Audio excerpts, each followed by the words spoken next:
ফিরতাছি আর করতাছি ফান। আজকে আমাকে টিকটকার মনিরের একটা ফলোয়ার ডান।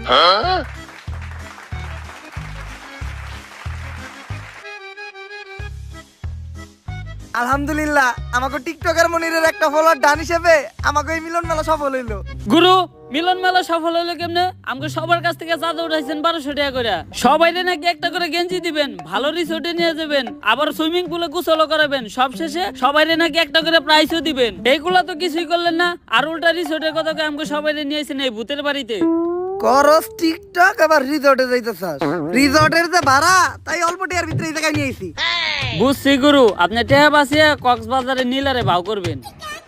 হাপ, সব জায়গায় সত্য কথা কইতা না।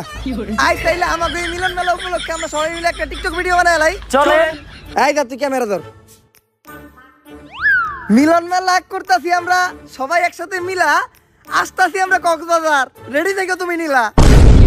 ভাই আরেকবার লন, আমি মনে বলে ক্যামেরা স্টার্ট দেই নাই। জীবনের প্রথম এক চান্সে ডায়লগ দিয়ে লাইছিলাম, এখন আবার কইতে হইব। দে এখন স্টার্ট দে।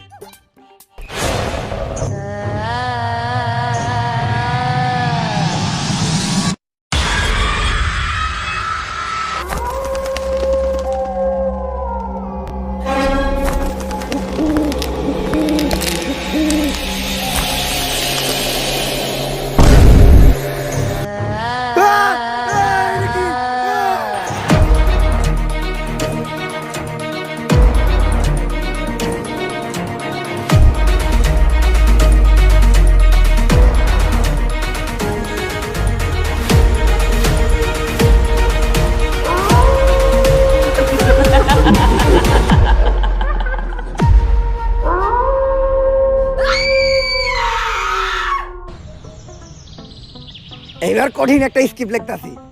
আমি হবো গানের সুরকার, তুই হবি গায়ক। আমি হবো এই ছবির ডিরেক্টর, তুই হবি নায়ক। আব্বা, নায়ক হওয়ার স্বপ্ন তো আপনি আমার ছোটবেলা থেকে দেখা দিয়েছেন, কিন্তু পূরণ তো আর করলেন না। কলমের কালি শেষ হয়ে গেল, খাতার পৃষ্ঠা শেষ হয়ে গেল, তারপরে আপনার স্ক্রিপ্ট লেখা শেষ হইলো না। আরে বেটা, একটা ভালো স্টোরি লিখতে গেলে একটু সময় লাগেই। তাই বলে 10 বছর, সেই ছোটবেলা থেকে আজকে এত বড় হয়ে গেলাম। আরে পাগলা, বাবার চোখে সন্তান না কখনো বড় হয় না। 10 বছর কোন দিয়ে কেটে গেছে বুঝতেই পারলাম না। তুই চিন্তা করিস না, সাকিব খানের ছবির মতো এইবার আমিও একটা হিট ছবি বানাবো তোরে নিয়া। সাকিব খানের ছবির নাম ছিল তুফান, আর তোর আর আমার ছবির নাম হইব টর্নেডো। আর গতকালকে আমি তুফান ছবির ডিরেক্টর রাজামৌলির লগে কথা কইলাম আমাকে এই ছবির বাজেট নিয়া। কিন্তু আব্বা, তুফান ছবির ডিরেক্টর না রায়হান রাফি? ইন্ডাস্ট্রিতে বড় নায়ক হইতে চাইলে কোনো ডিরেক্টর গ্রুপে দিয়া কথা কওয়া যাইব না। আব্বা আব্বা, আপনি যেটা কইছেন ওইটাই ঠিক। এই তো লাইনে আইছস, ডিরেক্টর গ্রুপে দিয়া কথা কইলেই ঠেলা দিয়ে তোর ক্যারিয়ারে খেলা শেষ করে দিব। ল আমরা তাইলে দেয়া ছবির বাজেট নিয়ে রাজামৌলির লগে কথা কই আইগা। নায়িকা কিন্তু আমি করা নিমু, দীপিকা পাডুকোন। এটা হলো ডিরেক্টর রাজামৌলির বাড়ি। রাজামৌলি আমার অনেক ভালো বন্ধু, আমি আরো এক লগে ছবির স্ক্রিপ্ট লিখতাম। ভাগ্যের পরিহাসে আজকে হয়ে গেছে অনেক বড় ডিরেক্টর। আর তোর মারে বিয়ে করার পর আমি হয়ে গেছি তোর মতো একটা নাটকির পোলার বাপ। অনেকদিন পর দুই বন্ধু এক লগে মিলিত হবো, কুলাকুলি খেলা খেলি অনেক কিছু হইব, অনেক গোপন গোপন পার্সোনাল কথা হইব যেগুলা তোর সামনে কওয়া দেব না। আজকে প্রমাণ পাবি যে তোর বাপে কি। তুই এই জায়গায় খেলা, আমি দামু আর এই স্ক্রিপ্টটা দেখামু। 1 মিনিটে ছবির বাজেট পাস করে নিয়ে আমু, তারপর দুইজন মিলে একটা হিট ছবি বানামু। আরে আব্বা তো স্ক্রিপ্ট রেখে গেল, তাহলে হ্যাঁ দেখাইবো কি? আব্বা